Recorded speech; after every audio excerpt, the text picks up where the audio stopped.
এসে আমি Indian time রাত 12:30টায় একটা ফ্লাইটে কলম্বো হয়ে ঢাকায় ফিরেছি, কারণ আমি চাইনি ভারতের ইমিগ্রেশন ক্রস করব, সেই জন্য আমারও বেশ কিছু ঝুট ঝামেলা হয়েছে। পুরো সময়টা হাই কমিশনার পাশে ছিলেন, তিনি তার জায়গা থেকে সলভ করার চেষ্টা করেছেন বিভিন্ন জায়গায় ফোন করে।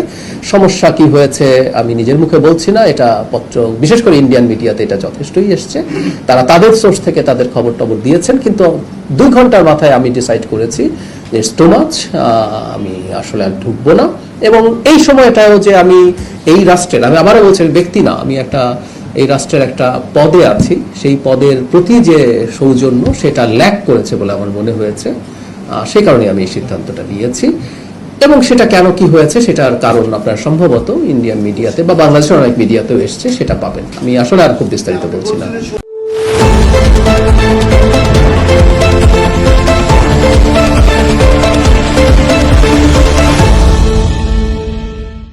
প্রিয় বন্ধুরা, প্রীতি, সালাম এবং শুভেচ্ছা নেবেন। আজকে তথ্য অধিদপ্তরে একটা প্রেস ব্রিফিং এ প্রধানমন্ত্রী তারেক রহমানের তথ্য ও সম্প্রচার বিষয়ক উপদেষ্টা ডাক্তার জাহেদ গতকাল তিনি যে দিল্লি থেকে ফিরে এসেছেন ইমিগ্রেশনের 2 ঘন্টা থাকার পরে, সেই বিষয়ে সামান্য কিছু কথা বলেছেন। গতকাল যখন তিনি ফিরেছেন ঢাকায় তখনও খুব সংক্ষিপ্তভাবে কিছু বলেছেন। আজকেও দেখলাম যে মূল ওই 2 ঘন্টায় কি ঘটেছে এ ব্যাপারে কিন্তু তিনি তেমন কিছু বলেননি। তিনি আগে পিছে বলেন, এমনিতে কথাবার্তা তিনি তেনা পেঁচান, এটা আমরা জানি। তার ফেসবুক বলেন, ইউটিউব বলেন, তিনি পেঁচান। কিন্তু এই দিল্লিতে 2 ঘন্টা কি ঘটেছিল সেটা বলছে যে অলরেডি ভারতীয় মিডিয়ায় কিছু এসেছে, অন্যান্য মিডিয়ায় কিছু এসেছে। আমি নিজেও একদম সরাসরি ওইখানে ছিলেন এমন একজন ইমিগ্রেশন কর্মকর্তার বরাতে কিন্তু আপনাদের অনেক ইনফরমেশন দিয়েছি। তো আজকে তিনি যখন প্রেস ব্রিফিং করলেন এবং সেই প্রেস ব্রিফিংটা শুনে আমার মনে হলো যে এই ব্যাপারে আরো কিছু কথা বলার দরকার। কারণ ডাক্তার জাহেদের মধ্যে আমরা একটা সুকৌশলে একটা অ্যাটিটিউড দেখলাম যে তিনি এই যে ফিরে এসেছেন ভারত থেকে, এটাকে তিনি দেখাচ্ছেন যে বাংলাদেশের একজন গুরুত্বপূর্ণ ব্যক্তি, যিনি প্রতিমন্ত্রী পদমর্যাদার, তাকে এভাবে ফিরিয়ে দেওয়ার মধ্য দিয়ে বাংলাদেশকেই পরোক্ষভাবে অপমান করা হলো। অর্থাৎ তিনি সুকৌশলে নিজের কাঁধের বলটা পুরো বাংলাদেশের কাঁধে চাপিয়ে দিলেন। কিন্তু ঘটনা কি আসলেই তাই? আমি কালকে কিন্তু খুব বিস্তারিত বলেছি, আজকে অ্যাডিশনাল কিছু বলবো। যে তিনি সবুজ পাসপোর্ট নিয়ে গিয়েছিলেন এবং এই সবুজ পাসপোর্টে একটি সার্ক স্টিকার ছিল।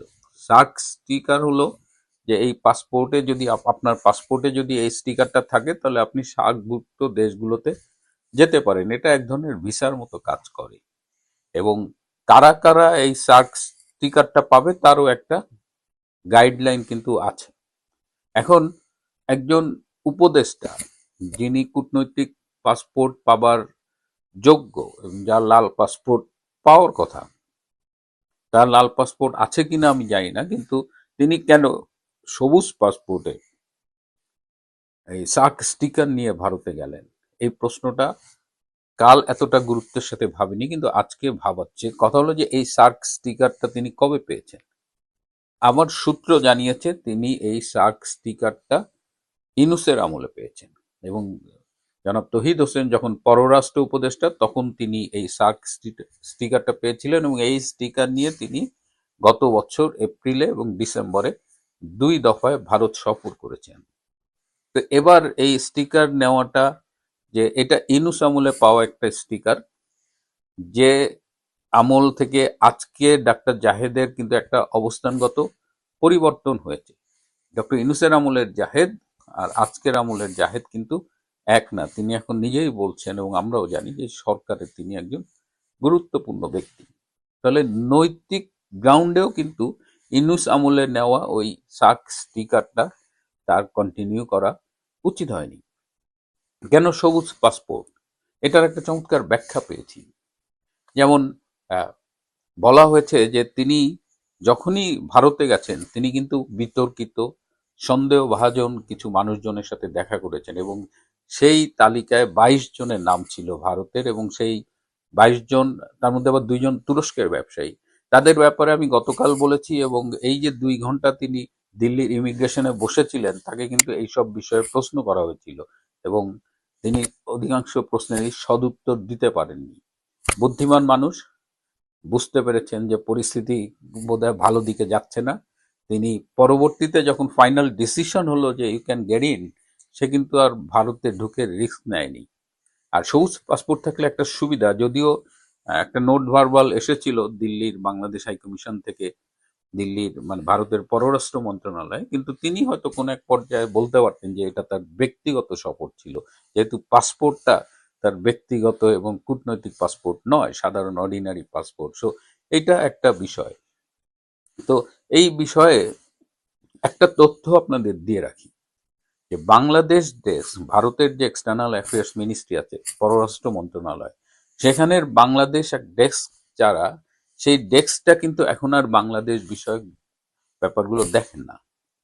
বাংলাদেশ বিষয়টা সরাসরি ভারতের প্রধানমন্ত্রী নরেন্দ্র মোদীর কার্যালয় থেকেই তদারক করা হয়। সো ফরেন মিনিস্ট্রি আর বাংলাদেশ ডেস্ক নিয়ে অতটা অ্যাক্টিভ না, যেটা সো প্রধানমন্ত্রীর কার্যালয় থেকে সরাসরি যেহেতু এই বিষয়টা মনিটর করা হয়, বাংলাদেশের বিষয়টা ডিল করা হয়, তাদের কাছে বেশ কিছু ভিডিও ফুটেজ আছে এবং তাদের কাছে ডাক্তার জাহেদ সম্পর্কে বেশ কিছু চাঞ্চল্যকর তথ্য আছে। আমি নিজেই একটা ভিডিও ক্লিপ দেখলাম কালকে, যেখানে তিনি বলছেন যে ভারত একটা ছ্যাঁচড়া ছ্যাঁচড়া ছ্যাঁচড়া দেশ।